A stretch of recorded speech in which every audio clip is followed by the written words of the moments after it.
Wayanad Pookode veterinary സർവകലാശാലയിലെ വിദ്യാർത്ഥി സിദ്ധാർത്ഥന്റെ മരണത്തിൽ വൈസ് ചാൻസലറെ സസ്പെൻഡ് ചെയ്തു. VC ഡോക്ടർ MR ശശീന്ദ്രനാഥിനെതിരെയാണ് ചാൻസലർ കൂടിയായ governor Arif Muhammad Khan നടപടിയെടുത്തത്.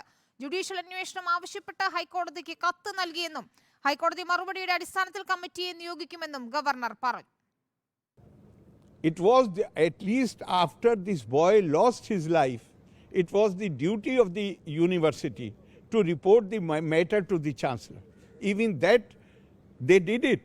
I'm not saying they did not do it. They did it only yesterday. So therefore, we have decided to suspend the vice chancellor of the university and order an inquiry. Adil Palode നൽകും വിവരങ്ങൾ. Adil, chancellor ഈ വിവരം അറിയിക്കുന്നതിൽ വൈകി വീഴ്ച പറ്റിയെന്ന് കാണിച്ചുകൊണ്ടാണ് ഇപ്പോൾ suspension എന്നാണ് governor Arif Muhammad Khan തന്നെ പറയുന്നത്. എന്താണ് ഇപ്പോൾ കൂടുതൽ വിവരങ്ങൾ? ജുഡീഷ്യൽ അന്വേഷണത്തിന്റെ വിവരങ്ങളും എന്താണ്?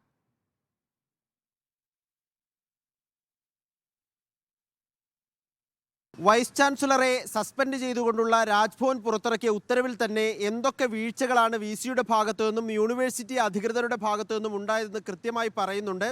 സിദ്ധാർത്ഥന്റെ മരണത്തിലേക്ക് നയിച്ച സംഭവ വികാസങ്ങൾ നടക്കുമ്പോൾ ഇക്കാര്യത്തിൽ കൃത്യമായി ഇടപെടൽ നടത്താൻ VCക്കോ യൂണിവേഴ്സിറ്റിക്കോ കഴിഞ്ഞിട്ടില്ല എന്നുള്ളതാണ് ചാൻസലർ കൂടിയായ ഗവർണറുടെ വിലയിരുത്തൽ. ഇതിൻ്റെ പശ്ചാത്തലത്തിലാണ് VCയെ സസ്പെൻഡ് ചെയ്തിട്ടുള്ള ഉത്തരവ് രാജ്ഭവനിൽ നിന്നും പുറത്തിറക്കുന്നത്. കടുത്ത നടപടിയിലേക്ക് നേരത്തെ ആർക്കെതിരെ നടപടിയെടുക്കുമെന്ന കാര്യത്തിൽ ആശങ്കയുണ്ടായിരുന്നു. രണ്ടാമതായി ഡീനിനെ പ്രതി ചേർക്കുകയും ഹോസ്റ്റലിൻ്റെ ചുമതലയുണ്ടായിരുന്ന ഉദ്യോഗസ്ഥർക്കെതിരെ നടപടി സ്വീകരിക്കണമെന്ന ആവശ്യം കുടുംബവും പ്രതിപക്ഷ സംഘടനകളും ആവശ്യപ്പെട്ടു. പക്ഷേ അപ്പോഴൊക്കെയും ആർക്കെതിരെയും നടപടി ഉണ്ടായില്ല എന്ന സ്ഥിതിയായിരുന്നു. എന്നാൽ ഗവർണർ ഇക്കാര്യത്തിൽ കൃത്യമായ ഇടപെടൽ നടത്തിയിരിക്കുന്നു. ഗവർണർ നേരത്തെ സിദ്ധാർത്ഥിൻ്റെ വീട് സന്ദർശിക്കുകയും നടപടിയെടുക്കുമെന്ന് ഉറപ്പ് നൽകുകയും ചെയ്തിരുന്നു. പിന്നാലെ അതിന് മുൻപ് തന്നെ സിദ്ധാർത്ഥിൻ്റെ കുടുംബം രാജ്ഭവനിലെത്തി ഗവർണർക്ക് ഇത് സംബന്ധിച്ചുള്ള പരാതി നൽകിയിരുന്നു. ഇതിൻ്റെയൊക്കെ പശ്ചാത്തലത്തിലാണ് ഒരു കടുത്ത നടപടി ഗവർണർ തന്നെ ഇക്കാര്യത്തിൽ എടുക്കുന്നത് എന്നുള്ളതാണ്. MR ശശീന്ദ്രനാഥിനെ സസ്പെൻഡ് ചെയ്തുകൊണ്ട് അല്പം മുൻപാണ് രാജ്ഭവനിൽ നിന്ന് ഉത്തരവ് പുറത്തിറക്കിയത്. ഈ സംഭവം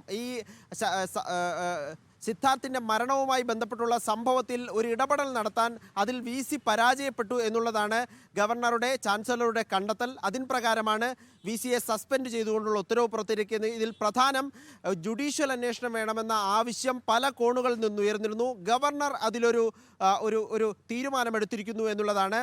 ഹൈക്കോടതി രജിസ്ട്രാർക്ക് ഇത് സംബന്ധിച്ചുള്ള കത്ത് നൽകിയിട്ടുണ്ട്. ഒരു ജഡ്ജിയുടെ സേവനം വേണം ജുഡീഷ്യൽ അന്വേഷണത്തിന് എന്ന ആവശ്യമാണ് കത്തിൽ ഉന്നയിച്ചിരിക്കുന്നത്. ഹൈക്കോടതിയുടെ മറുപടി ലഭിച്ചാൽ കമ്മിറ്റി രൂപീകരിച്ച് അന്വേഷണവുമായി മുന്നോട്ട് പോകുമെന്നും ഗവർണർ അറിയിക്കുന്നു. ശരി, ആദിൽ പാലോടാണ് വിവരങ്ങൾ നൽകിയത്.